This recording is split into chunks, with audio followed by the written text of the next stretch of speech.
रात के 12 बज रहे थे, लेकिन 21 साल के हरीश की आंखों से नींद कोसों दूर थी। वो इधर उधर करवटें बदल रहा था और काम्या के बारे में सोच रहा था। फिर उसने अपना मोबाइल निकाला और मोबाइल की गैलरी में काम्या की तस्वीर को जूम करके देखने लगा। जैसे जैसे काम्या की तस्वीर बड़ी और नजदीक होती जा रही थी, उसकी सांसें तेज हो रही थी और दिल की धड़कन भी बढ़ रही थी। कोई इतना खूबसूरत कैसे हो सकता है? ऐसा लगता है कि ईश्वर ने टाइम निकाल कर इन्हें बनाया है। काश ये हमेशा के लिए मेरी हो जाए। काम्या के बारे में सोचते हुए हरीश को कब नींद आ गई उसे पता ही नहीं चला। 35 साल की काम्या बहुत ही खूबसूरत थी। उसका गोरा रंग, घुंघराले काले बाल और बड़ी बड़ी आंखें, जो भी उसे देखता देखता ही रह जाता। माँ, मैं कॉलेज जा रही हूँ। आज कॉलेज में कुछ जरूरी मीटिंग है, इसलिए जल्दी पहुंचना होगा। अरे नाश्ता तो कर ले। माँ, मैंने चाय पी ली है, कैंटीन में कुछ खा लूंगी। काम्या अपनी माँ के साथ दिल्ली में रहती है। काम्या ने अब तक शादी नहीं की थी। वो दिल्ली के ही एक कॉलेज में इकोनॉमिक्स की प्रोफेसर थी। अपने सब्जेक्ट में वो बहुत ही माहिर थी, इसलिए कॉलेज के प्रोफेसर के साथ साथ स्टूडेंट्स भी उसे बहुत मानते थे। काम्या आज भी अपने स्टूडेंट्स की क्लास ले रही थी। उन्हीं स्टूडेंट्स में हरीश भी था, जो उसे घूर घूर कर देख रहा था और मन ही मन उनके बारे में कुछ सोच रहा था। इकोनॉमिक्स जैसे बोरिंग सब्जेक्ट्स को भी काम्या मैम कितना इंटरेस्टिंग बना देती हैं। ये खुद भी तो इतनी इंटरेस्टिंग है कि इनसे पीछा छुड़ाना मुश्किल हो जाता है। हरीश काम्या मैम के ख्यालों में खोया हुआ था। तभी काम्या ने उससे एक सवाल पूछा। अब हरीश का ध्यान उनकी पढ़ाई पर रहता तब तो वो जवाब देता। उसका ध्यान तो काम्या मैम पर था।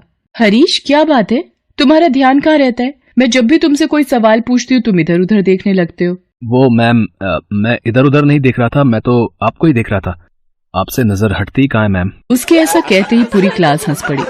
हरीश, ये तुम क्या कह रहे हो? मैम की डांट सुनते ही हरीश को अपनी गलती का एहसास हुआ और उसने अपनी बात को बदलते हुए कहा, सॉरी मैम, मेरा मतलब वो नहीं था। मैं तो ये कहना चाह रहा था कि आप इतना अच्छा पढ़ाती हैं कि कोई कहीं और कैसे ध्यान दे सकता है। अच्छा ठीक है, तो फिर मेरे सवाल का जवाब दो।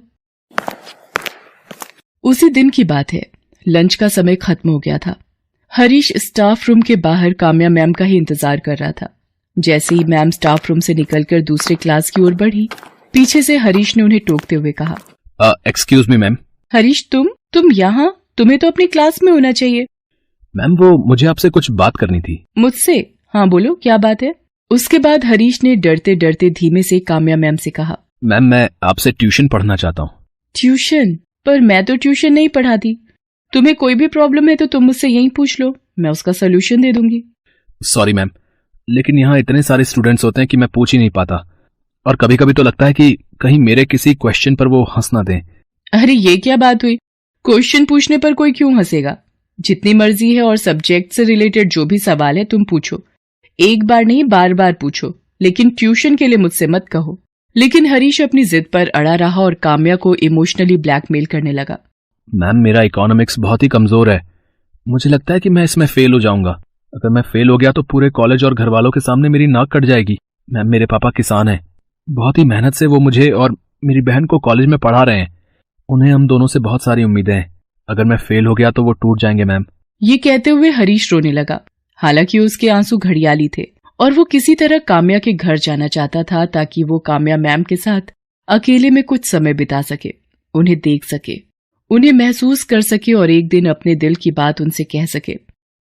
लेकिन काम्या को इस बात का कहाँ पता था। उसके लिए तो हरीश भी बाकी स्टूडेंट्स की तरह ही था। आखिरकार काम्या ने उसे 1 घंटे घर पर ट्यूशन देने की बात कही। साथ ही ये भी कहा कि हरीश, तुम ये बात किसी और स्टूडेंट को मत बताना कि मैं तुम्हें ट्यूशन दे रही हूँ, क्योंकि मैं पर्सनली ट्यूशन के बहुत ही खिलाफ हूँ। भला ये बात हरीश किसी को क्यों बताता। हरीश अगले दिन से ही काम्या मैम के घर ट्यूशन पढ़ने जाने लगा। हरीश को काम्या के घर जाते हुए 1 हफ्ते हो गए थे।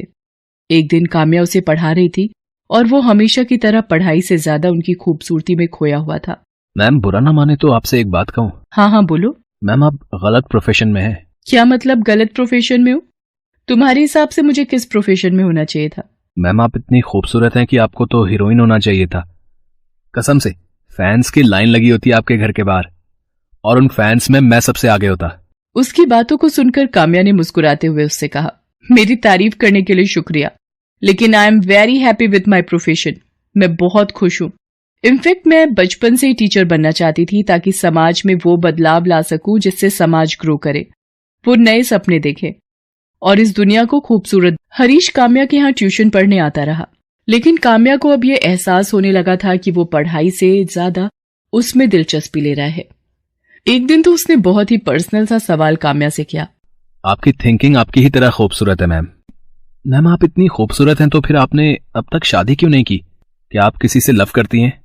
उस दिन काम्या ने हरीश को टोक दिया और कहा, देखो हरीश, तुम यहाँ जिस काम के लिए आते हो वही करो। मेरी पर्सनल लाइफ में इंटरफेयर मत करो और ना ही पर्सनल बातें करो। मैं देख रही हूँ कि तुम पढ़ाई से ज्यादा मेरी निजी जिंदगी में इंटरेस्ट लेते हो। मेरा फेवरेट कलर क्या है, मेरा फेवरेट खाना क्या है, मैं शादी कब करूंगी नहीं करूंगी, इन सब बातों में मत उलझो। और अगर आइंदा तुमने इस तरह की बातें की तो तुम्हें यहाँ आने की कोई जरूरत नहीं है। आई एम सॉरी मैम, मैंने आपको हर्ट किया। मेरा ऐसा कोई मतलब नहीं था। उस दिन हरीश घर जाकर काम्या के बारे में ही सोचता रहा। आज मैंने काम्या मैम का दिल दुखा दिया। मुझे ऐसा नहीं करना चाहिए था। आखिर मैं प्यार करता हूं उनसे, और कोई भी प्यार करने वाला अपनी प्रेमिका को हर्ट तो नहीं करता। हरीश को यह सब सोचकर नींद नहीं आ रही थी। उसने उसी समय काम्या से माफी मांगने का सोचा। उसने अपने घर के गमले से एक गुलाब का फूल तोड़ा और रात के 10:30 बजे काम्या के घर की ओर चल पड़ा।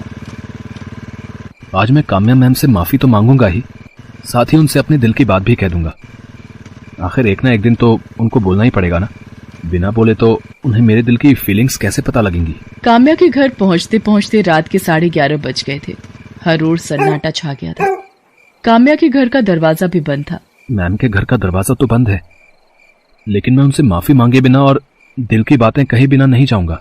उसके बाद हरीश पाइप के सहारे काम्या मैम की बालकनी में पहुंचा, फिर घर के अंदर चला गया। काम्या उस समय सो रही थी। हरीश मैम को देखने लगा। मैम सोए हुए में भी कितनी खूबसूरत लग रही हैं। ऐसा लग रहा है कि मैं इन्हें गले लगा लूं। हरीश मैम की तरफ बढ़ने लगा। तभी हरीश के मोबाइल की रिंग बजी। जब तक वो अपने फोन को साइलेंट मोड में करता, रिंग की आवाज से काम्या की नींद खुल गई। उसने अपने सामने हरीश को देखा तो वो बहुत डर गई। हरीश, तुम यहाँ और इस वक्त? तुम अंदर कैसे आए? मैम मैं आपसे माफी मांगने आया हूँ। माफी किस बात की? मैम मैं आपसे पर्सनल सवाल अब कभी नहीं करूंगा। ये कहने के लिए तुम इतनी रात को और इस तरह मेरे घर आए हो? ये कहकर हरीश ने गुलाब का फूल काम्या की ओर बढ़ाते हुए कहा, आई लव यू मैम। मैं आपसे बहुत प्यार करता हूँ। मैं आपके बिना नहीं रह सकता। मुझे हर पल, हर सेकंड, हर जगह आप दिखाई देती है ma'am. I really love you ma'am. ये सब क्या बकवास है हरीश? तुम होश में तो हो? तुम्हें पता है तुम क्या कह रहे हो? ये कहकर हरीश काम्या की ओर एक बार फिर से बढ़ा। Stop, I said stop. जहां खड़े हो वहीं खड़े रहो, नहीं तो अभी मैं पुलिस को बुलाऊंगी और तुम्हें जेल भिजवा दूंगी। एक ही सेकंड में सारी आशिकी बाहर आ जाएगी। ये आप क्या कह रही हैं मैम? किसी को प्यार करना कोई गुनाह तो नहीं है। देखिए, पुलिस को मत बुलाइए। मेरे प्रेम प्रस्ताव को स्वीकार कर लीजिए। वैसे मैं जानता हूँ कि आप भी मुझे चाहती हैं, बस कहने से डरती हैं। अगर मुझे नहीं चाहती तो फिर ट्यूशन के लिए क्यों अलाउ किया मुझे? हरीश, तुम्हें अच्छे से पता है कि ट्यूशन के लिए मैंने क्यों अलाउ किया, लेकिन लगता है मैंने सच में बहुत बड़ी गलती कर दी है। नहीं मैम, आपने कोई गलती नहीं की है। गलती तो मैंने की आपसे प्यार करके। पता नहीं इस दुनिया में प्यार को इस नजर से क्यों देखा जाता है। सभी कहते हैं कि एक दूसरे से प्यार करो, फिर कंडीशन लगाने लगते हैं। प्यार कंडीशन से नहीं होता है, लेकिन उसकी सीमाएं तय हैं हरीश। मान लो कल को कोई इस तरह तुम्हारी बहन के कमरे में घुस जाए और उससे बदतमीजी करे, उसे जबरदस्ती प्रेम प्रस्ताव दे दो, तुम क्या करोगे? कोई मेरी बहन के कमरे में घुसेगा तो मैं उसे जान से मार दूंगा। अपनी बहन पर बात आई तो उसे जान से मारने लगे। मैं भी तो किसी की बहन हूँ, बेटी हूँ। बोलो मैं क्या करूँ? मैं भी मार दूं तुम्हें जान से, या तुम पर केस करके तुम्हें जेल भिजवा दूं? क्यों अपने परिवार की इज्जत मिट्टी में मिलाने पर तुले हो? हरीश, ये पढ़ने का समय है, करियर बनाने का समय है। उस पर ध्यान दो और कभी भी सीमाओं को मत लांघो। काम्या की बात धीरे धीरे हरीश को समझ में आने लगी। उसे अपनी गलती का एहसास हो गया। उसने काम्या से माफी मांग ली और वापस लौट गया। उस दिन के बाद उसने अपनी पढ़ाई पर फोकस करना शुरू किया और जल्द ही उसकी गिनती अच्छे और इंटेलिजेंट स्टूडेंट